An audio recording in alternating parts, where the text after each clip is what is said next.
The politicians in Washington appear to be stumped, or at least they can't agree on how to get America back to work. So we have been asking some of America's most prominent corporate executives to weigh in.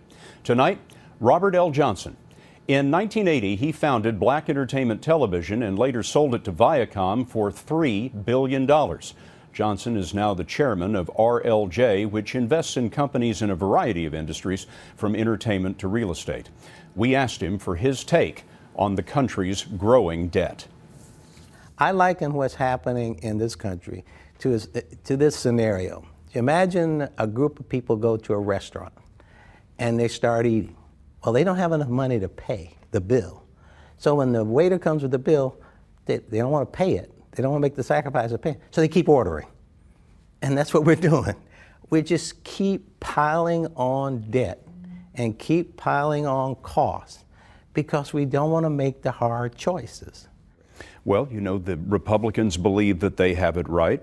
The Democrats believe that they have it right. And this is a battle of ideology to see who wins. I think what business people are saying, hey, we're going to pull back, sit on the sidelines, and let the country make a decision as to which way they want to go in 2012.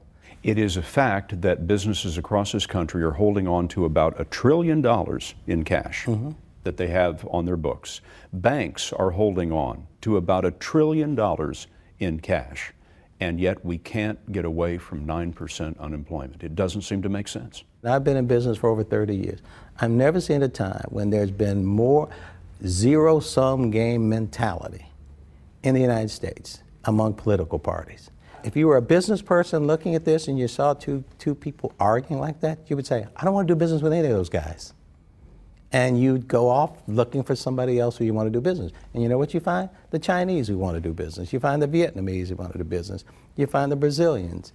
How do you create jobs in this country? I don't think we have the leadership either in the White House or the Congress.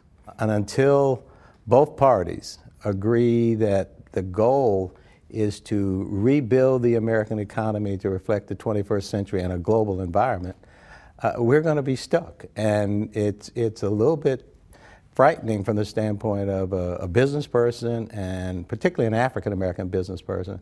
What do you mean frightening? The facts are African-American employment is 16.7%, almost double the national average, and probably higher than that when you factor in those people who've given up or those people who can't find real jobs. And studies continue to show that African-Americans are falling behind by every indices that you can imagine: home ownership, economic opportunity, access to capital.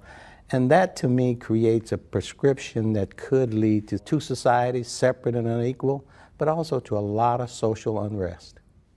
Your message to Washington, then, is what? My message to Washington is simply sacrifice your political job for the job that American people want you to do. That's as simple as that. Be willing to be a one-term congressperson. Be willing to be a one-term president.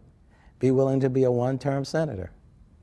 Take that position that the issues before the country are far greater than me returning to Washington and starting the same old treadmill over again. Robert L. Johnson, chairman of RLJ Companies.